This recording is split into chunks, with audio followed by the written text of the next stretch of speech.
So you just got a new piece of cast iron? Well, I'm going to give you a few tips on how to take care of it and how to use it. Follow along. So the pan that you likely just got, if it's brand new, might be a more modern aged one compared to the one that I'm holding now. The more modern aged ones come with a pre-seasoning that's already on them. Normally they're really good, and so you don't need to do any type of seasoning in the oven or anything like that, or even on the stovetop in some cases. And so we're gonna act like you already have a nicely seasoned pan, which you likely do. I'm using an older Martin Stove and Range, really from like the 1920s, 1930s era. It's a good pan, and it's gonna be able to be very similar to what you guys are gonna be using. So really, as we get started with cast iron, heating them up is a really important piece in understanding that piece. So making sure that it's low and slow whenever you first turn on the oven, and this is a glass top stove. We're also gonna be cooking some vegetables. I've got a carbon steel pan here. This is a more modern aged one. Really enjoy this. This is from Smithy Iron Works. Really nice pan here. So we're gonna turn both of these on at the same time. I'm turning them on to really right above the low setting, just to start getting them to come up to temperature. Now I'll keep them on there like this for really around 10 minutes or so. I want to be able to feel the handle of the pan of this cast iron starting to warm up just a little bit. I should be still able to grab it on the outside whenever it gets up to temperature, or at least warmed up, I should say. And then you can crank it up to the temperature that you want to start cooking at. And the same would go for this one.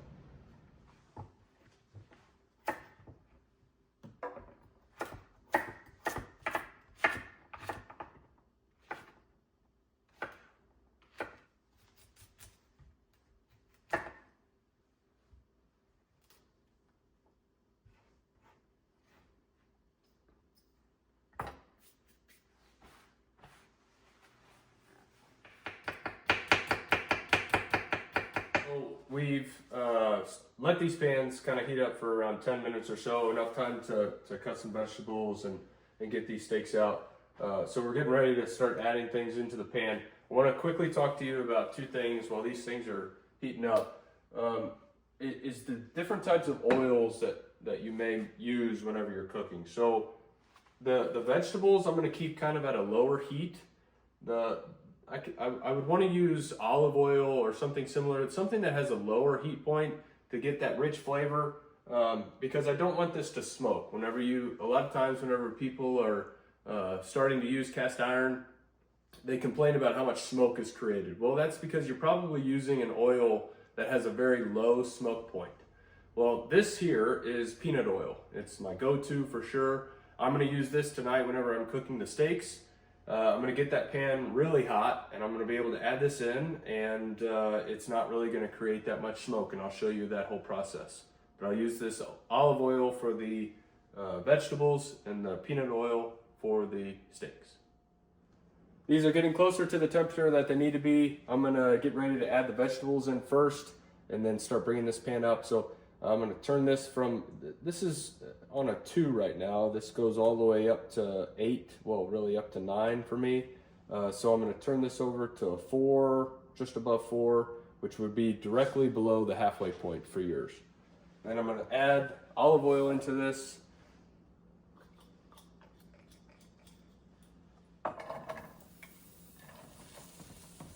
Starting with the carrots and the sweet potatoes because they take a little bit longer to cook.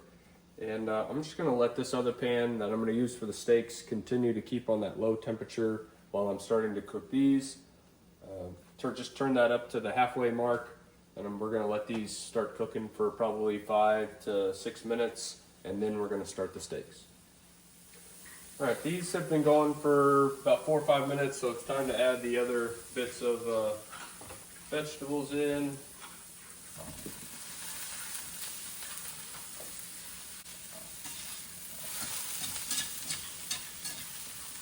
Gave these a nice good stir, and I would tell you too that as you are using these, really the important piece on using cast iron is trying to keep like a layer of fat inside the pan, in between whatever it is that you're cooking.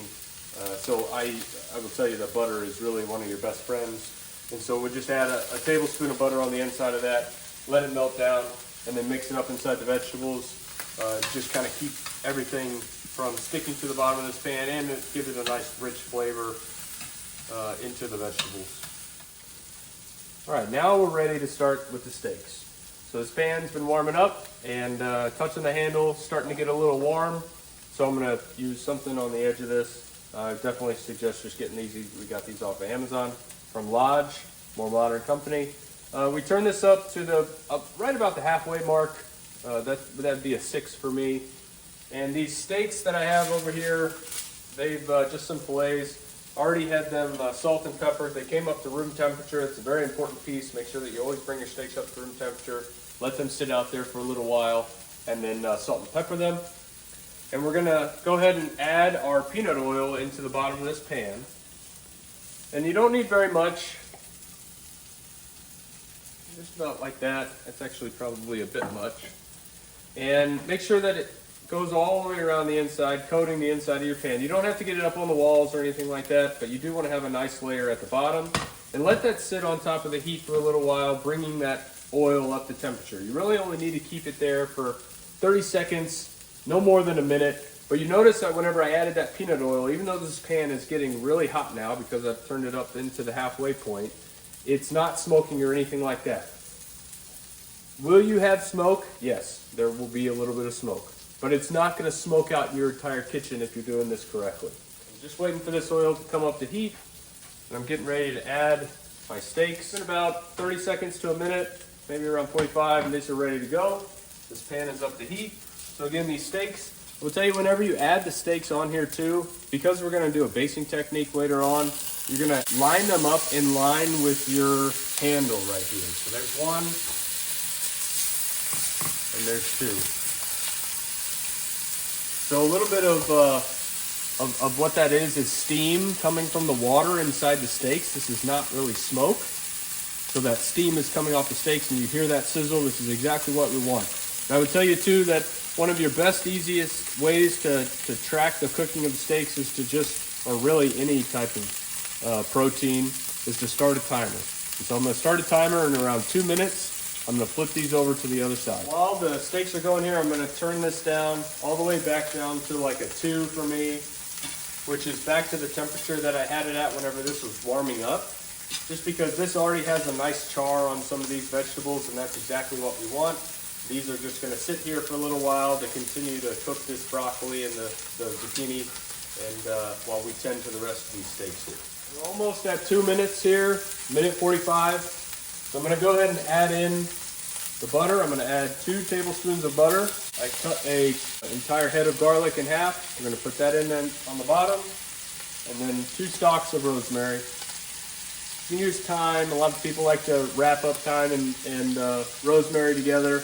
Those are great tactics. But we're adding those in right before the 2-minute mark, just so that whenever I flip them over, there's a little bit of that flavor that's going to hit this side, these sides of the steak. So now it's ready to flip, and you can see that there's a nice char on the outside of the steaks. And a lot of times people talk about how sticky or non-stick the cast iron is. Well, the key thing on especially whenever you're cooking proteins or eggs or anything really in cast iron, is to make sure that you let them sit long enough to build up that carbon on the outside of the protein or whatever it is that you built. Once this is sat on there and you create that crust on the outside, this is a non-stick. It's always non-stick. None of this will stick. I could have, before flipping those, grabbed this pan and moved it around, and those things would have just rolled around on the outside. But now that they've been flipped and I've got this char on this side, I want to start basting this. I'm flipping some of this butter and oil and garlic and rosemary up onto the top side of the steak. And now this is really going to keep this steak moist and stop it from drying out. And it's also going to continue to start that caramelization on the outside of the top of the steak here and keep all of that flavor sealed in. And I'm going to continue to do this really for the next 2 minutes, because my rule of thumb is to really flip these steaks every 2 minutes. For a medium rare for me, I get these done in around 6 to 7 minutes. And I'm kind of using judgment. I recognize too that as I hold up this pan and I'm just tilting it up and holding it up from this side, the pan isn't going to stay as hot because I'm creating this void underneath. So I know that the side here, basing, that had more time directly on the heat, so it's going to build up more char, whereas the side that's on the bottom of the pan now is maybe going to need more like 3 minutes instead of 2. And then I'll flip it one more time or maybe 2 more times for a minute on either side and get that base going on either side.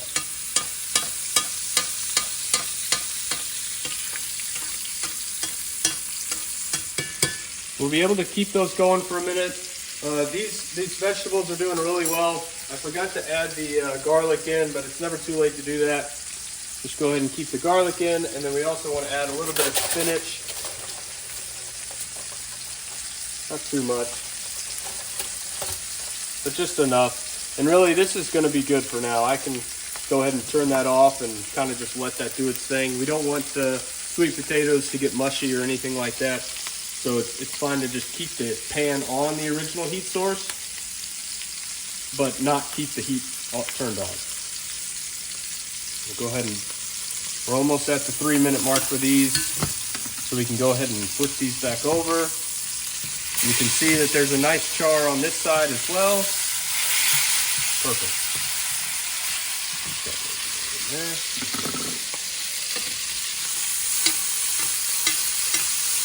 And this is getting pretty hot now, so you can start to see this is the smoke piece that I was talking about. There's going to be a little bit of smoke coming off of this. We can probably turn this down just a bit, not much. You still want to keep that heat on there, but we turned it down just a bit. And the pan, the cast iron, they stay hot for a really long time. And so this pan is already at the temperature that we need to be working at. So this oil is going to stay this way, and it's just going to continue to give you that nice sprays on the top and that nice caramelization that's happening there. We're almost right at the 7-minute mark. It's right around 6 minutes and 43 seconds. That's going to be enough for these steaks to keep them at medium rare. So we'll go ahead and take both of these off. And turn this all the way down and move that pan off the heat. Just always make sure you move your pan directly off the heat after it's done, whenever there's nothing inside. And we're gonna let these sit for really the rule of thumb is half the time of what it was for you to cook it. So this took about 7 minutes. So the minimum, absolute minimum time that I would wanna let these rest would be that 3.5, 4 minute mark. I'm gonna go ahead and probably let these rest for the same amount of time that it was for me to cook it. That's a better rule of thumb for me. And the reason being is because this will continue to cook on the inside. If I were to cut directly into this steak directly right now, it would release all of those juices and you'd have fluid running all over the bottom of the plate. You want all of that to stay on the inside. You want that to continue to roll around and continue to cook the steak on the inside, and wait that time for resting, and then you cut into it and have a nice steak. Okay, so these vegetables have just been sitting over there on the heat, and these steaks have been sitting here resting for a little while. So we'll go ahead and salt and pepper these.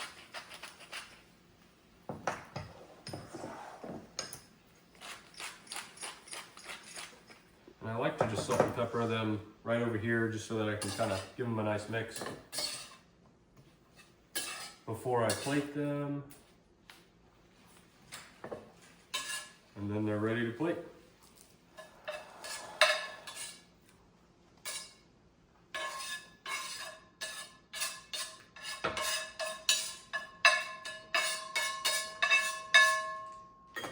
Okay, and again, like I said earlier with the cast iron piece, we're just gonna let these pans sit over here off the heat for a little while. There's no real reason to address them right now. The things that we were cooking inside them tonight really shouldn't have made any type of lasting stick or anything like that onto the cast iron. So they're just gonna be fine to sit over there for a little while. And there you have it. This is a real simple way of cooking a nice meal in some cast iron with some good pointers, hopefully, that you took away along the way. We'll cut into this steak and enjoy the meal directly after.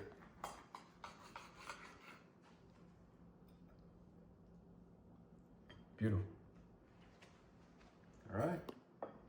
Maybe there will be another part 2 to this. Who knows? We'll see what happens.